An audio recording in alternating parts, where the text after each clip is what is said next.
মা খেলা করতে যাচ্ছি।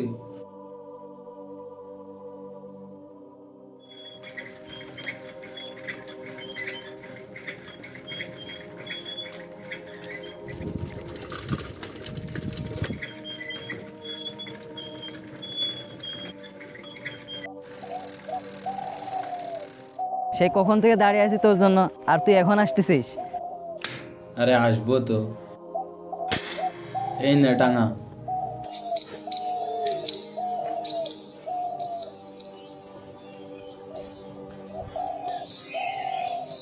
নে এবার ঠেকা।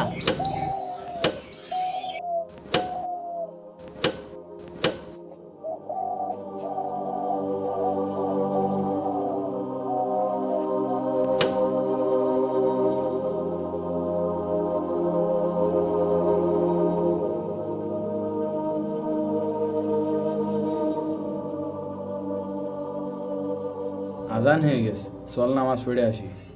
হ্যাঁ চল।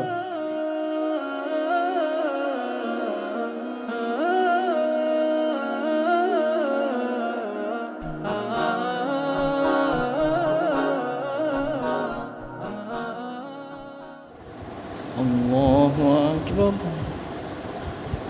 আল্লাহু আকবার। আসসালামু আলাইকুম ওয়া রাহমাতুল্লাহ, আসসালামু আলাইকুম ওয়া রাহমাতুল্লাহ।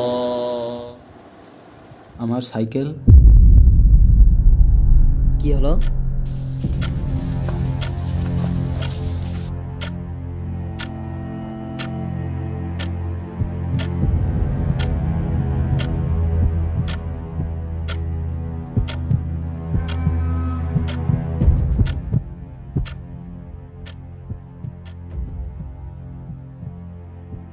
ভাই এইখানে একটা লাল সাইকেল দেখেছেন?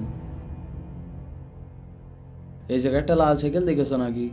ছোট একটা সামনে সাইকেল নিলাম, চলে গেল ওদিক ভাই। ইন্নালিল্লাহ।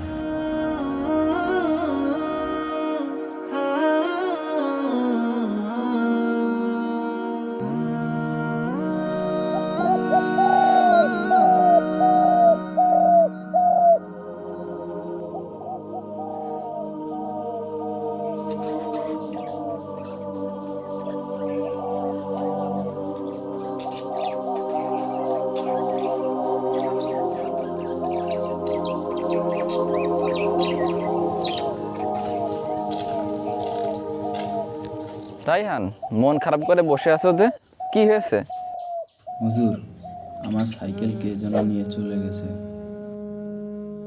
আমার বাবা আমাকে সাইকেলটা কিনে দিয়েছিল, ওইটার সাথে আমার কত স্মৃতি, কিন্তু আজ তাও হারিয়ে ফেললাম। আমি তোমার কষ্টটা বুঝতে পারছি, কিন্তু জানো রসুল সাল্লাল্লাহু আলাইহি সাল্লাম তোমার জন্য সুসংবাদ দিয়েছে। রাসূলুল্লাহ সাল্লাল্লাহু আলাইহি ওয়াসাল্লাম আমার জন্য সুসংবাদ দিয়েছেন? হ্যাঁ, আবু সাইদ খুদরি ও আবু হুরায়রা রাদিয়াল্লাহু তাআলা আনহু থেকে বর্ণিত, রাসূলুল্লাহ সাল্লাল্লাহু আলাইহি সাল্লাম বলেছেন, মুমিন ব্যক্তির জন্য দুঃখ, কষ্ট, ক্লেশ, দুর্দশা, হতাশা, এমনকি তার গায়ে যদি একটি কাঁটাও বিঁধে, এর বিনিময়ে আল্লাহ তাআলা তার গুনাহসমূহ ক্ষমা করে দেন। এটা হয়তো তোমার কোনো গুনাহ মাপের ওসিলা হতে পারে, এই জন্য আল্লাহর উপর সবসময় ভরসা করো। বা পবিত্র কোরআনে আল্লাহ তাআলা তো নিজেই বলেছেন যে আল্লাহর উপর তাওয়াক্কুল অর্থাৎ ভরসা করে আল্লাহই তার জন্য যথেষ্ট। আরে রায়হান ভাই, আমার সাইকেল হুজুর আসসালামু আলাইকুম। ওর কাছে? আব্বুর জন্য ওষুধ কেনার জন্য আপনার সাইকেলটা একটু বাজার নিয়ে গেছিলাম। আপনি খেলা করতেছিলেন বলে না বিরক্ত করিনি।